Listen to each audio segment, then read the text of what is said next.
প্রশ্ন তো করছেন। সিনেমা ঘুরে দাঁড়ানোর রিজন হচ্ছে বাজেট, স্টাডি এবং প্রপার গ্রুপিং আসা এখানে। মানে ধরেন একজন ইনভেস্টর, একটা হচ্ছে কি এজেন্সি, একটা কোম্পানি, এরা সবাই এখন আসলে জানে ল্যাকিংসটা কোথায় এবং আমাদের কি করলে আসলে আমরা ওয়ার্ল্ড সিনেমার সাথে বিট করতে পারবো নিজেদেরকে। যার কারণে বাংলা সিনেমার ইন্ডাস্ট্রি ঘুরে দাঁড়িয়েছে এবং ইন্টারন্যাশনালি অনেকখানি ওরা হচ্ছে গিয়ে পাওয়ারফুল হয়েছে।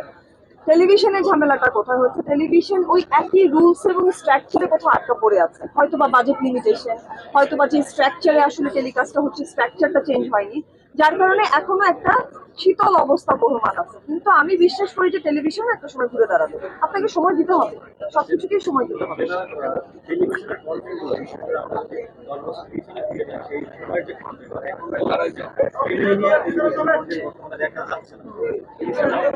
ফ্যামিলি নিয়ে সবাই সিনেমা দেখবে না, নাটক দেখবে না। এখন ধরেন ইউটিউবের কাজগুলো কেন এত ভিউ হয়, আপনার মতো অডিয়েন্স ভিউ হয়, আপনার টেস্টের আছে, আমার টেস্টের আছে। সো ভিউটা কখন হয় যখন মানুষ দেখে।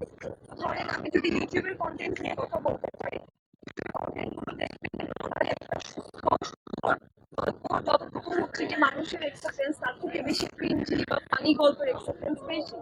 তো কি করতে চাই, আমার বিজনেস যেটাতে হবে আমি সেটা ধরেন একটা ফানি গল্প বেশি প্রমোট করা হয় রাদার দেন শিক্ষামূলক গল্প। ওনাদের কাছে বোরিং লাগে অথবা মনে হয় যে এটার অডিয়েন্স কম। আপনি যে প্রশ্নটা করছেন আপনি জানেন এটার উত্তরটা কি।